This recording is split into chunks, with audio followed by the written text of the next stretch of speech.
The Dallas Mavericks fell to the Utah Jazz in Game 1 on Saturday, and according to reports, Luka will not be available in Game 2 for the Mavericks, which leaves a hole for Dallas. That sigh you heard came from our pal Nick Maxtad from Locked On Mavs. Nick, this is a team that if you just read Twitter after the game, you'd think that Dallas was a 70-win team because everyone was like, well, if Luka plays, this is a sweep.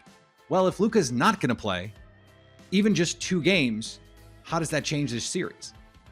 Well, it gives the Jazz an extremely big handicap, right? Like, especially if he's going to miss Game 2. He's listed as officially doubtful for that game. I did not expect him to play in this game. We're hopeful that he's going to play Thursday on Game 3 in Utah, but it gives the Jazz this incredible advantage to be up 2-0. Like, there's all these stats that are like the team that goes up 2-0 wins the series, like 80-75% of the time or something like that. And so now hopefully Game 2 happens and the Mavericks learn from what they did in Game 1, right? We saw in Game 1, the Mavericks were the only team on Saturday that didn't get thoroughly outplayed by the other team.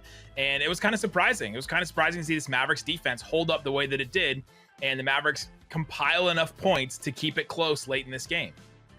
So let's say they do go down 0-2.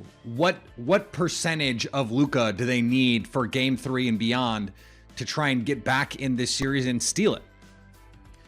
Man, it's hard to put a percentage on it. I'd say like 75-80%. They need some extra buckets. They just need buckets here or there, and they need a couple areas of their offense that they just can't access right now. They can't access any of their pick and roll stuff right now. The Jazz are too good at defending the pick and roll. Rudy Gobert, let's just say Rudy Gobert himself is too good at defending the pick and roll. It registered Dwight Powell just almost completely useless on offense in the pick and roll because they couldn't run anything. They can't run the lobs. They can't do the stuff in the pick and roll that Luka can do, and that stuff doesn't take a lot of lift, doesn't take a lot of run from Luka, doesn't take a lot of burst. It just takes him with his incredible timing to be able to time some of that stuff and to throw up a pass to Dwight Powell. So if they have that area of their game working, the step back threes, he's probably going to need a little bit of burst for that, but that's more about timing too. That's what Luka's game is really all predicated on. So I think they need a decent percentage of Luka, because if they do get down in an 0-2 hole, they're going to need 4-0, or they're gonna have to go 4-0 or 4-1 over these next 5 games,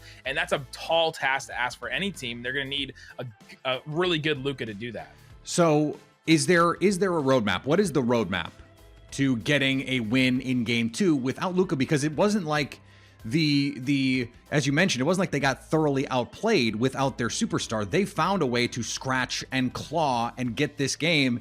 It was nip and tuck the whole way. So what do they need to do to just push it a little bit further to give them a little bit of cushion for when Luka can eventually come back?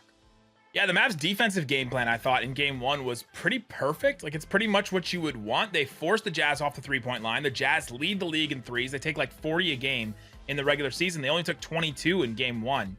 And they forced them off that line. They forced Bogdanovic to beat them on the mismatches. He had 26.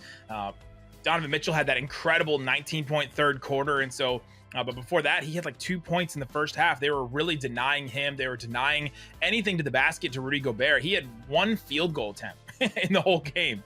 And so those areas of the game that the Mavericks tried to take away, they really did. And they have to continue to do that. And then just cobble together some more offense. I mean, we were saying on Locked On Mavs, you can look at this game one of 2 ways. You can say, well, that was the chance for the Mavericks. They had all these things go right for them. Donovan Mitchell was bad in the first half. Rudy Gobert didn't get anything on offense at all. They were, the Jazz were shooting bad, and all of a sudden the Mavericks were just right there at the end. And it was right there for the taking. They were only down 1 with a minute left to go. But you could also look at it and say, well, the Mavericks shot 38% from the floor, and they shot 28% from 3, and then the Mavericks have another level that they can go, hopefully, as an offense, and be able to take Game 2. So you can look at it one of 2 ways. Either that was their chance, or this team showed that they can actually do something without Luka.